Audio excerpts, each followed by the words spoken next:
મિત્રો, આજના લેક્ચરમાં આપનું સ્વાગત છે। આજનો લેક્ચર છે આપણો ધોરણ 10 ગણિત ચેપ્ટર નંબર 9 ત્રિકોણમિતિના ઉપયોગો, જેમાં અત્યારે આપણે સ્વાધ્યાય 9.1ના દાખલા નંબર 12ની ચર્ચા કરીએ। શું કીધું છે કે 7 મીટર ઊંચી ઇમારત પરથી એક કેબલ ટાવરની ટોચનો ઉચ્છેદ। હવે અહીંયા બે કિંમતો આપી છે, એક ઇમારત કીધું છે આકૃતિમાં અને એક ટાવર કીધું છે।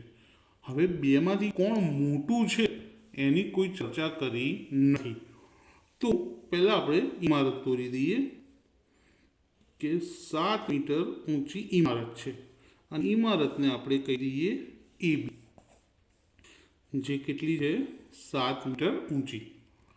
હવે શું કીધું છે, ઇમારત પરથી એટલે કે અહીંયા ઉપરથી કેબલ ટાવરની ટોચ, તો કે ઇમારતની ઉપરથી ટોચનો ઉચ્છેદ, ઉચ્છેદ કોણ ઉપર જોવાનું થાય અને અવચ્છેદ કોણ એટલે નીચે જોવાનું। તો ઇમારત પરથી ઉચ્છેદ કોણ કીધું એટલે ટાવર સ્વાભાવિક છે, ઇમારત કરતાં કેવું બનશે, ઊંચું બનશે, તો આ ટાવર, અને બંને હંમેશા જમીન ઉપર જ હોય એટલે જમીન દોરી દીધી। ટાવરને આપણે નામ આપી દઈએ સીડી, ટાવરને સીડી નામ આપી દઈએ।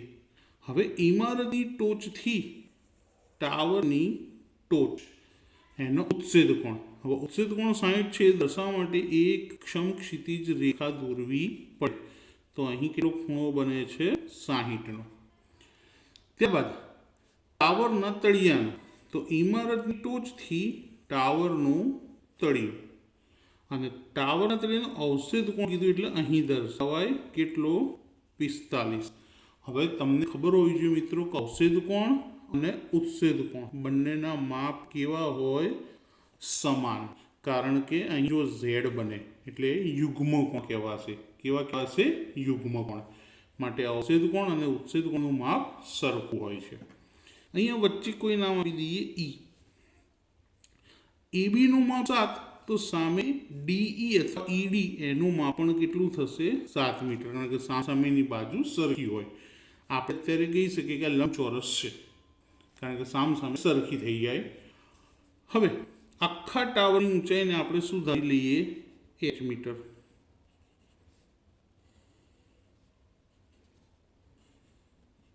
સીડીનું માપ h મીટર, તો h મીટર આખા ટાવરની ઊંચાઈ, જેમાંથી DE નું માપ છે 7, તો આ CE નું માપ કેટલું થશે, તો આખા ટાવરની ઊંચાઈમાંથી 7 બાદ કરવાના, ટાવરની ઊંચાઈ h ને 7, તો h - 7 કોનું માપ મળી ગયું, CE નું। આ બધી જ કિંમતો ધારો કે કરીને લખી દઈએ કે ધારો કે AB શું છે, ઇમારત, AB બરાબર ઇમારતની ઊંચાઈ બરાબર 7 મીટર, CD ટાવરની ઊંચાઈ બરાબર આપણે એને સુધાર્યું છે h મીટર। ત્યારબાદ અહીંયા AB નું માપ અને એનું સરખું છે, તો ABDE, તો અહીંયા લખીએ કે ચતુષ્કોણ ABDE માં પહેલા AB બરાબર શું, D, AB બરાબર D, AB નું માપ 7, તો D નું પણ 7 મીટર। ત્યારબાદ BD બરાબર AE થાય, BD બરાબર AE, પણ BD કે AE એમાંથી એકેનું માપ આપણને ખબર નથી, તો બધી કિંમતો આપણે આમાં દર્શાવી। હજી એક રહી ગઈ કઈ, CE બરાબર શું, h - 7 મીટર। હવે અહીંયા આગળ ટાવરની ઊંચાઈ એટલે કે CD શોધવાનું છે, તો બે ત્રિકોણ છે આપણી પાસે, એક ત્રિકોણ નીચે બને છે અને એક અહીંયા ઉપર। તો પહેલા નીચેના ત્રિકોણનું જોઈએ કે ત્રિકોણ ABD માં ખૂણો B બરાબર 90, અહીંયા 90નો ખૂણો બને અને D પાસે કેટલો બને છે 45, તો tan થીટા લઈએ કે tan થીટા બરાબર સાબા છેદમાં પાબા, થીટાનું માપ 90 તો લેવાય જ નહીં, 45 લઈશું, તો tan 45° બરાબર 45ની સામેની બાજુ AB, પાસેની બાજુ બીડી. tan 45 ની કિંમત થાય 1. એબીનું માપ છે 7. બીડી ખબર નથી. બીડી સામે 1 વડે ગુણાય તો બીડી અને બરાબર 7 મીટર. બીડીનું માપ મળી ગયું. હવે મેં અહીંયા લખ્યું તો બીડી બરાબર એ, તો બીડીનું માપ 7, તો એડીનું માપ પણ 7 થઈ જાય. અહીંયા નીચે આપણે લખી દઈએ કે માટે બીડી બરાબર એઈ બરાબર 7 મીટર. હવે બીજો ત્રિકોણ લઈએ, ત્રિકોણ એઈસી. ત્રિકોણ એઈસીમાં ખૂણો ઈ બરાબર 90°. જો અહીંયા 90 બનશે અને બીજો ખૂણો છે એ, કેટલો? 60. એ બરાબર 60°.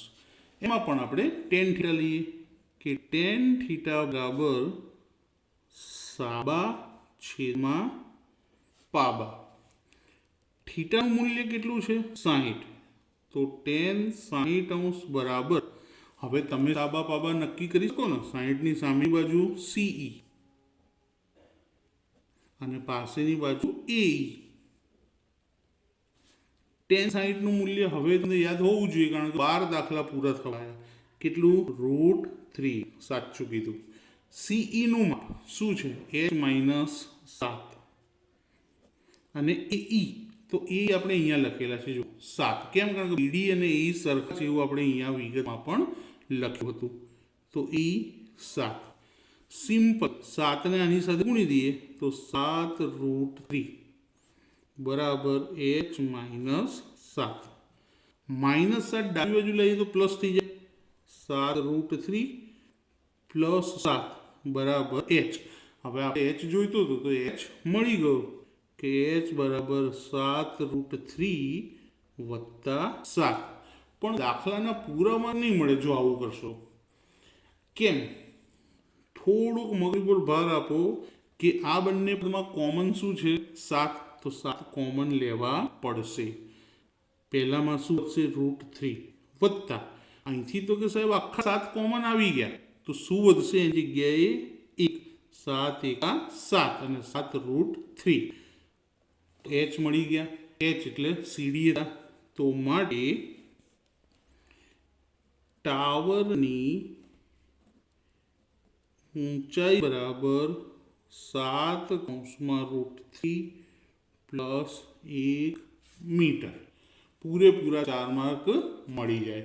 તો મિત્રો વિડીયો કેવો લાગ્યો કોમેન્ટમાં જરૂરથી જણાવજો.